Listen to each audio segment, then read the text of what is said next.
लाखन माजरा का ये बास्केटबॉल का ग्राउंड वही है जहां कल एक घटना घटी थी और घटना में जो युवा खिलाड़ी हार्दिक राठी की यहाँ मौत हो जाती है।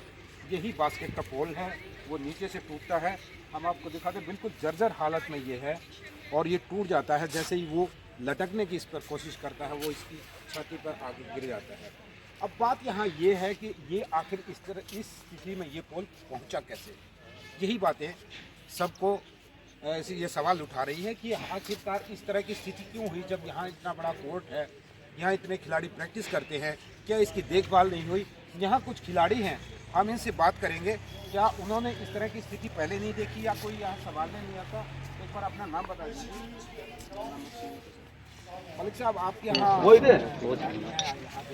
ये हालत कैसे हुई, क्या कोई चेक नहीं करता इसको? बच्चों ने अपने पैसे को इकट्ठे कर सकते हैं, वो ही कराते हैं सब, और सब अपने आप। नहीं, ये हादसा तो हार्दिक के साथ है, आपके साथ भी हो सकता है, ये किसी के साथ भी हो सकता है। आप कोई भी चीज़ खराब किया करो,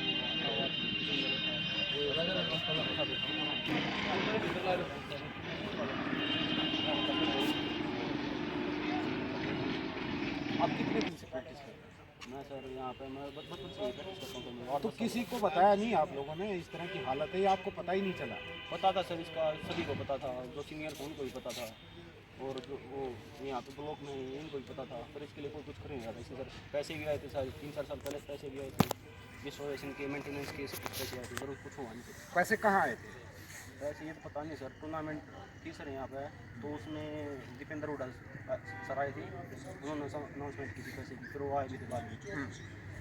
तो यहाँ कुछ नहीं हुआ? यहाँ पे सर कुछ नहीं हुआ। तो ये और भी खिलाड़ी, इनसे ही बात करते हैं। एक बार आप आ जाइए हमारे। तो ये जो घटना हुई है, सवाल ये उठता है, क्या इसमें पहले कोई जानकारी नहीं थी? इस तरह की जो हालत हुई है, जो आपका साथी खिलाड़ी चला गया, क्या किसी को बताया नहीं? क्या क्या रीज़न था? जानकारी होती है कि यह पोल बहुत दिनों से लगे हुए हैं, पुराने हो रहे हैं, ये तो बदलवाने थे। अब वो कौन जिम्मेवार मानते हो आप इसका? जिम्मेवार तो जो कमेटी है या कोई भी सीनियर है, वही हैं सारे जिम्मेदार। तो कल की घटना के बाद किस तरह का माहौल है इधर? माहौल तो ख़राब ही चल रहा है, माहौल तो ख़राब ही है। तो इस तरह की गतिविधियाँ जो यहाँ चलती थी, उसके बाद कितने खिलाड़ी आते थे यहाँ?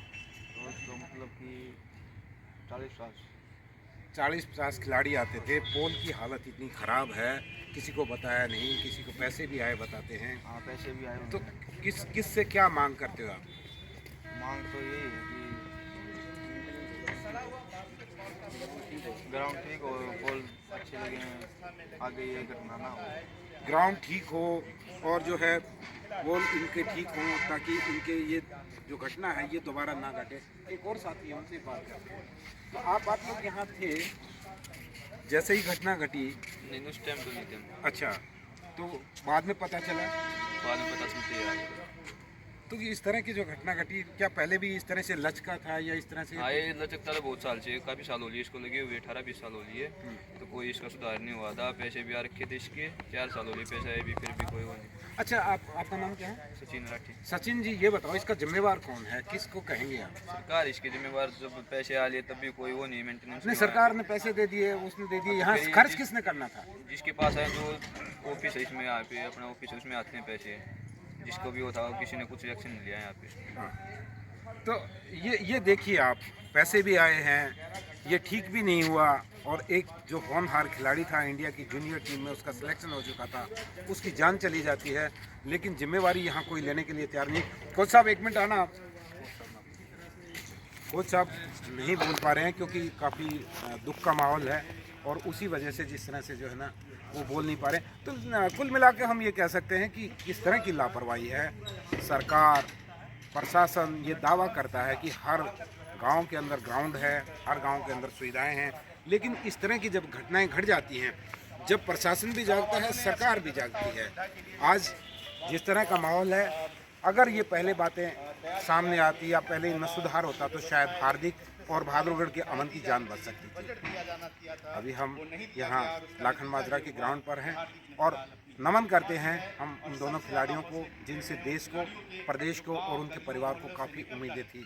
हमारी तरफ से भावभीनी श्रद्धांजलि हम अर्पित करते हैं, लेकिन सवाल करते हैं कि सरकार और प्रशासन इस मामले में ध्यान दे, ताकि इस तरह के अमन और हार्दिक की फिर से किसी और की जान ना जाए। नमस्कार।